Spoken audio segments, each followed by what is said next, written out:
Eles desapareceram sem deixar rastros, assassinos que nunca foram identificados, vítimas que clamam por justiça, pistas que se perderam no tempo. No mundo real, nem todo mistério é resolvido. E é por isso que você está aqui. Seja bem-vindo ao Crime Sem Rosto, um canal onde a verdade é uma névoa e cada episódio é uma tentativa de atravessá-la.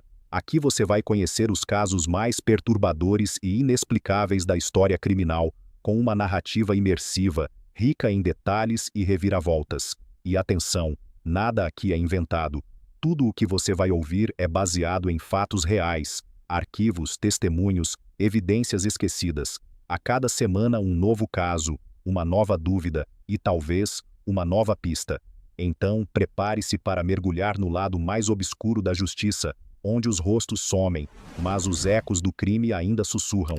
Se você é movido por mistério, verdade e investigação, já sabe o que fazer. Inscreva-se no canal. Na noite de 11 de abril de 1981, uma pequena comunidade no norte da Califórnia mergulhou em um pesadelo que jamais esqueceria.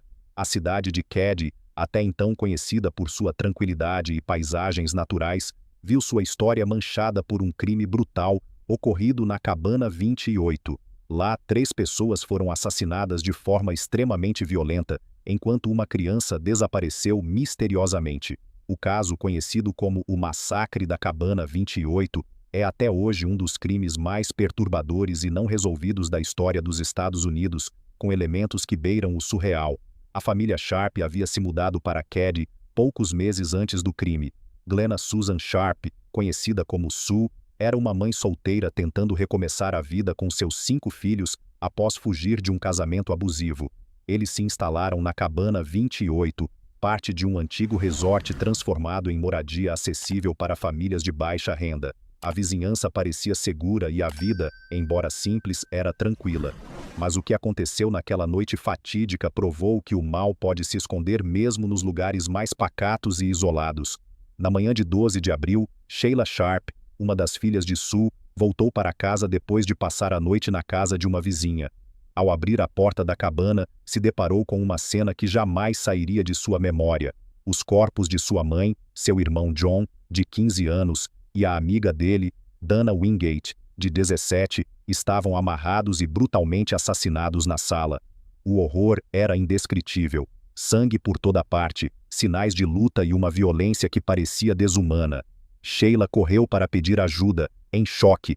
Enquanto a cena do crime era inspecionada, uma descoberta aumentou ainda mais o mistério. 3 das crianças menores ainda estavam vivas, dormindo ilesas em um dos quartos. Porém, a filha mais nova de Sue, Tina, de apenas 12 anos, havia desaparecido. Não havia sinal de arrombamento, nada havia sido roubado.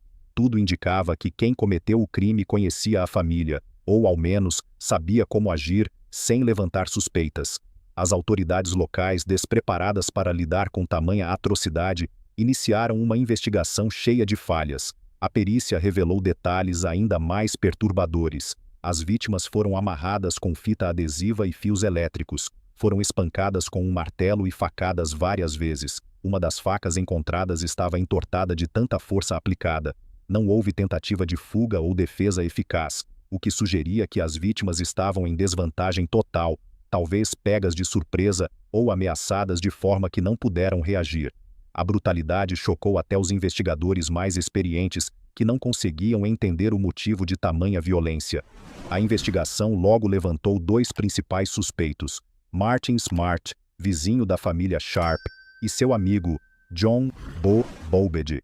Martin era um homem com histórico de violência doméstica e comportamentos instáveis. Relatos indicam que ele não gostava de Sue, acreditando que ela tentava influenciar sua esposa a deixá-lo. Na noite do crime, Martin e Bo teriam saído e voltado em horários estranhos. Curiosamente, no dia seguinte ao crime, Martin teria confessado a um terapeuta que havia matado Sue, mas essa informação só veio à tona décadas depois. Outro ponto crítico da investigação foi o desaparecimento de Tina. O caso, que já era horrendo, ganhou contornos ainda mais sombrios. Durante anos, seu paradeiro permaneceu um mistério completo. Somente em 1984, 3 anos após o crime, seus restos mortais foram encontrados a mais de 50 quilômetros da cabana, em um local isolado na floresta. Um crânio, alguns ossos e fragmentos de roupas foram tudo o que restou. A descoberta, feita de forma quase acidental, levantou a suspeita de que alguém queria esconder completamente o corpo, talvez para dificultar ainda mais a resolução do caso. Apesar das evidências circunstanciais contra Martin e Bo, a polícia nunca os indiciou. O motivo? Falhas graves na condução da investigação. As cenas do crime foram mal preservadas. A fita adesiva usada para amarrar as vítimas nunca foi devidamente analisada para impressões digitais. Depoimentos contraditórios foram ignorados. A lista de erros é tão grande que muitos especialistas hoje acreditam que o caso foi deliberadamente abafado, seja por incompetência, medo ou até corrupção. O xerife da época tinha ligações próximas com Martin, o que aumentou ainda mais as desconfianças. Com o passar dos anos, o caso foi caindo no esquecimento público, mas nunca foi encerrado oficialmente. Documentos sumiram, provas desapareceram, testemunhas mudaram suas versões ou simplesmente não foram ouvidas. O que deveria ter sido tratado como uma investigação de alta prioridade acabou sendo um exemplo de como a justiça pode falhar quando mais se precisa dela. E enquanto os anos se acumulavam, a família Sharp, ou o que restou dela, teve que conviver com a dor e a frustração de não ver ninguém responsabilizado por um crime tão monstruoso. Somente em 2013, mais de 3 décadas depois do massacre, o caso voltou a ganhar atenção. Novos investigadores assumiram o caso e, ao revisar as evidências antigas com tecnologia moderna, revelaram informações assustadoras. O martelo usado no crime foi encontrado próximo à propriedade de Martin. Gravações de áudio e transcrições esquecidas em arquivos antigos revelavam confissões implícitas. Os novos investigadores não têm dúvidas. Martin e Bo foram os responsáveis, mas ambos já haviam morrido, deixando o caso sem julgamento e as vítimas sem justiça plena. Mesmo com os avanços da investigação recente, o caso da Cabana 28 permanece oficialmente não resolvido.